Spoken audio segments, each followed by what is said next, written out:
channel. I'm J, and we are locked in. This is the recap for episode 1 of Raising Kanan, season 3. Now, the recap is a little late. I've been having technical difficulties with the weather. It's snowing, and hey, it is what it is. I'm in Germany, but the hell with all of that. Raising Kanan is back. I gave this episode a 9, and the finale, the ending, because, well, it was Burke's finale, RIP to her.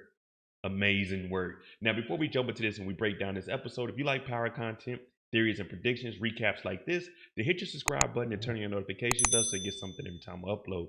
Make sure you hit that like button. I'm on that road to 45,000 subscribers. So each and every one of you, I appreciate you. And if you don't see this at 100 likes, hit that like button. Now, it's going down in New York City. People shot up. The feds. Burke is gone. Kanan's on his own. We met Ronnie. So let's jump into it. This is episode 1, the recap. You the heir to this throne, Kanan, and it's waiting for you, if you want it.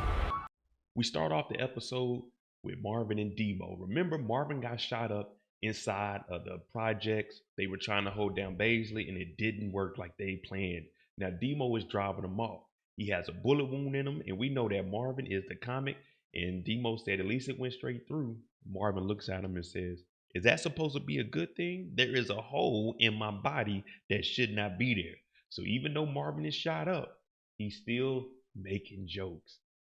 As far as Raquel goes, she's shot up also. She's in the hospital and the feds are coming knocking. Miss Thomas, we need to ask you some questions about what happened. Now she's on the phone with Lulu and she's telling Lulu to blame everything on Crown. And when we say on Crown, because remember, Crown was in debt to everybody. The feds are investigating everybody.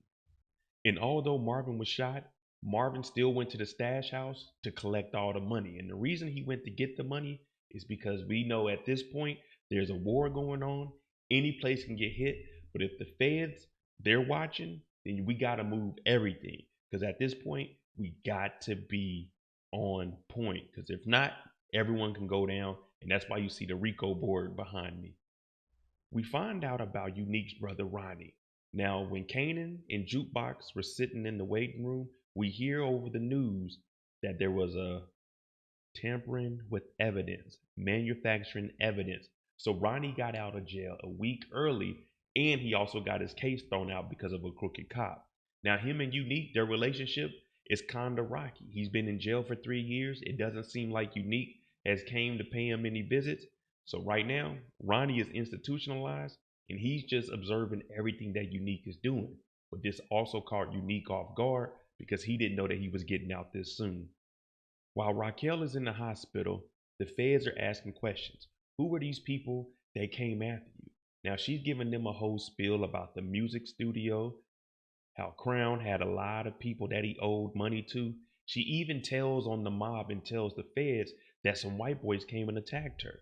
Now, we all know that she's in the streets beefing with the mob, so she low-key dry snitched on them and said the white boys came after me because Crown owed them money. Now, I know a lot of people are saying she's just blaming it all on Crown, but she's also telling on the people that attacked her. She should have said, "I didn't know who none of the white guys were. All I did was grab the gun and shoot them." But Raquel, she's the leader. She already told Lulu, blame everything on Crown also. Detective Burke has been after Howard since the beginning of time. Ever since she got on the police force, her sole objective is to bring down Howard. Well, she bursts into the hospital. We can't trust Howard. There's a lot of stuff going on. Everything is connected to him. Raquel, Kanan. But Captain, he's not trying to hear this because at this point, the mob, they're dropping. The Thomas family, they're dropping. There's a war going on in these streets. So what he does is tell Burke to basically be quiet. Give me your badge, give me your gun, you're suspended, you are out of here. Now Burke is trying to convince him, hey, listen, Detective Howard ain't playing fair. Something is up. But you hear Howard come outside and he's trying to defend her. Man, Captain, Howard is a good detective. She just won't get out of her own way because he's trying to downplay it to make it seem like he doesn't have any issues with Burke. Now the mob, they just like everybody else. They scrambling. Sal, Stefano, they're talking and Stefano is telling them, listen, you're done. Stand down. Whatever you're doing, it ain't working. You can't clean it up. Raquel is still alive and the feds have everything bugged up right now. So Sal is officially off of mob duties. Well, he's still the mob boss in Jersey, but Stefano told him, "You don't do anything else in New York unless I tell you to." So right now, we're starting to see everything is getting serious out here in these streets. Over at Rock's house, she's still moving in and getting unpacked. Now she asked young Kanan, "Hey, can you help me unpack this stuff? Because I only have one arm." Now Kanan, he gets a little disrespectful, but he tells her, "I don't live here. I'm not doing it." Marvin is trying to say, "Hey, Kanan, help your mom." He's like, "I don't live here." Now when they get at the table, they do start talking to Jukebox, and she wants to know why did her mother Kenya end up getting killed. Well, Marvin and Raquel are lying and say, "Well, Kenya, she cared for you and she wanted to talk to Raquel about you and trying to make things right. It's just unfortunate that she got shot." Now, Kanan, on the other hand, he ends up storming out because he starts revealing information like Diana did at the Tejada dinner table. He's saying, "Why don't you tell them about my dad?" Now, Marvin making jokes saying, "Well, I thought Defcon was his dad." Kanan leaves. Jukebox goes out there and tries to talk to him. "Kanan, give your mom a chance." Kanan said, "I'm done. Everything that she says is a lie." Raquel just told everyone at the table she's out the game. She's not going to be the same way she was. But young Kanan, he knows a lie when he hears a lie because she's been lying to him ever since we seen her on screen with young Kanan. Unique and Ronnie, they riding around. Mind you, Unique did not know he was getting out early. But one of my theories that I had and the predictions that I had was Ronnie wasn't going to be seeing eye to eye with his little brother Unique because he's partnered up with Raquel. Raquel and Unique, they're supposed to be opposites. They aren't supposed to be working together. Ronnie built an organization and Unique almost lost all of it, and now he's working with the opposition. So for Ronnie, he's looking at it like, "Man, you kind of weak out here, Unique. If it was me, I would still be on the block making all of the money." Now, Unique, we don't know if he has a plan up his sleeve. Right now, Ronnie ain't going for anything that he's doing.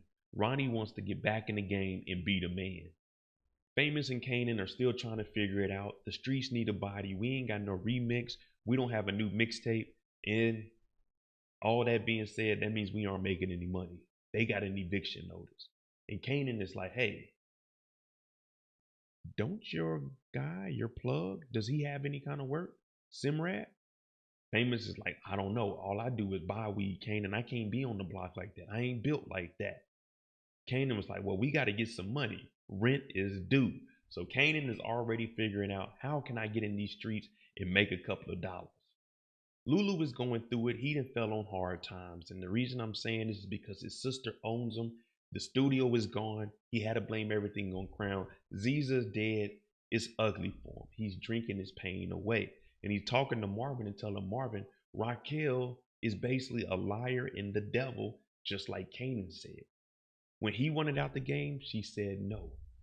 When she wants out the game, she can just get out the game like this. And on top of that, she killed Scrappy and admitted that she messed up. That was not a street kill.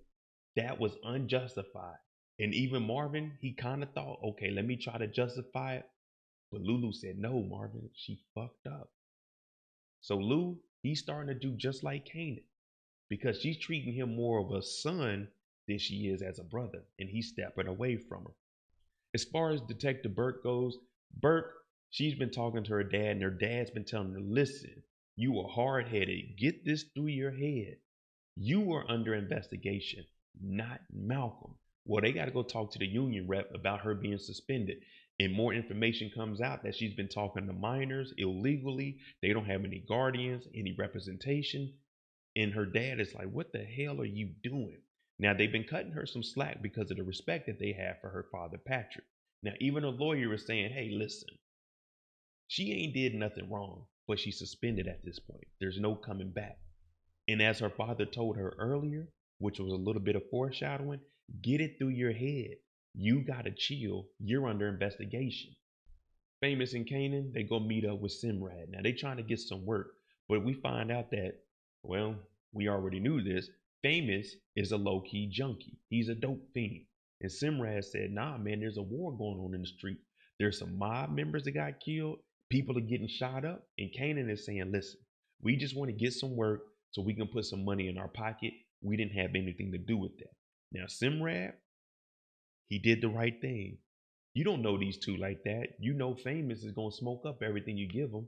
So he's like, nah, I can't hook you guys up at this point. That's just something I can't do. We start to see the bond building between Jukebox and her dad, Marvin. Now, she went to school, and at this point, they're kind of showing us she doesn't have an idea of what direction she wants to take in life. Now, she did say she wanted to be a singer. Now, her guidance counselor offered her being an officer in the United States Army, which would be good to go. Hell, you can get in the choir in the Army and they pay you. So that was always an option. And as an officer, you're better than enlisted. But once she gets home, she sees her dad going through some stuff that her mom left for. And she's hurting right now because it's basically, why didn't my mom love me? Why was my mom the way she was? And it's kind of ironic that the shoulder that she's crying on is Marvin. And Marvin is going to her wake and told her, hey, Juke, Laverne, if you want to go, I'll go with you. Kanan is trying to hit the block, but his parents need to come and talk to him. Yes, the police daddy and his queen pen mama. They come and talk to him, and they're telling Kanan, listen, well, first of all, you're living kind of slummy over here. But secondly, the feds are out here. Detective Burke is out here. So they're trying to devise a plan for all of them to be on the same page, for them not to get caught up in nothing. Now, Kanan, he doesn't want to hear none of this. He definitely isn't listening to Raquel. And he's like, you want me to listen to you? Because no one really knows what's going on. And Raquel and Malcolm can't even get on the same page. So for Kanan, it's like, man, I'm going to continue to do what I'm doing. I'm getting in the game. Lulu hits up Kanan to come back to the old house that Raquel was shot up in. Now, when we get in here, we see that Lulu is still drinking that bottle. He drinking more than me. He's depressed. I drink because I do it for entertainment purposes and, to be social. Well, they both come to the conclusion that Raquel ain't shit. She's lying to both of them. Neither one of them appreciate her. Neither one of them want to do what she wants them to do. Neither one of them want to be up under her house, up under her umbrella. No one wants anything to do with Rock except for loyal as Marvin. And Lulu, as I mentioned earlier, he's going through it. Rock is putting all this pressure on him to be what she wants him to be. Now, Unique's been putting in that work. He left his baby mama. She's like, what are we going to do about Ronnie? He said, don't worry about it. I got you. Kissed his baby mama and went straight to Raquel's house. Now, at this point, they're on the same team. And we know that Unique is the cleanest but grimiest person we know on television. He goes over there, they get to talking. She making some eggs with that one arm. And one thing leads to another. And when you're in the dope game, dope dealers with dope dealers, that matches up. That matches up and they end up getting it on. Unique, Raquel. We might have us a power couple on our hands. But we know that Ronnie doesn't like what he sees. While Marvin is at Kenya's wake, Jukebox doesn't show up, but she does go through the box of all the old records that she has, and she just starts listening to tunes because that's what she wants to do. She wants to sing. Now, we know in the future, Jukebox ends up turning into a police officer, so we're waiting to see that transition. But at this point, Juke is really in her own world, and she's going to have to find her way in this world because she's not in the dope game. We haven't seen her boosting any more clothes. And her and Marvin, they are getting close. But while Marvin is at the wake, he gets up and leaves also. So right now, everyone has their own sorrows. And then we get to the good part. What made this episode great. Detective Howard called up Burke and told her come meet him. They need to talk. Let's get some stuff off our chest. Well, when they meet up, Detective Burke lays all her cards out. You never do this. She starts telling him about Kanan, about Raquel, about Sam being dead. Everything linking back to Howard. Well, he couldn't take that. And eventually, he lost his cool. Bah! Took her head off, right in the car. Turned out she had a gun up under her lap because she didn't trust Howard. But Detective Howard took out Burke, wiped down everything, and took her gun, made it look like a suicide. And remember, this is the early 90s. DNA and forensics wasn't as advanced as it is today. All right, there you go. Episode 1, Raising Kanan. Man, this season is already better than anything I've seen on TV when it comes to the street perspective. Raising Kanan, I got the season. I'm going to put the season at a 9. Nothing less than a 9. They came out the gate like this. Let me know what you guys think about Kanan.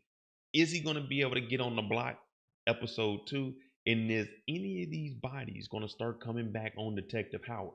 Is Burke's daddy, Patrick, going to say anything? Let me know what you think. I'm J. If you like this kind of content, hit that like button, hit that subscribe button. We're on that road to 45,000 subscribers. I appreciate each and every one of you. Tune in tonight for Monday Mistakes. We're going to pick 3 characters, talk about them, talk about where they went wrong and how they could potentially fix it. Man, I'm excited about Raising Kanan. And let me tell you, no one's going to outwork us over here. So if I said something to make you go, hit that subscribe button. Definitely hit that like button if you don't see this at 100 likes. Thanks for watching. I'm out.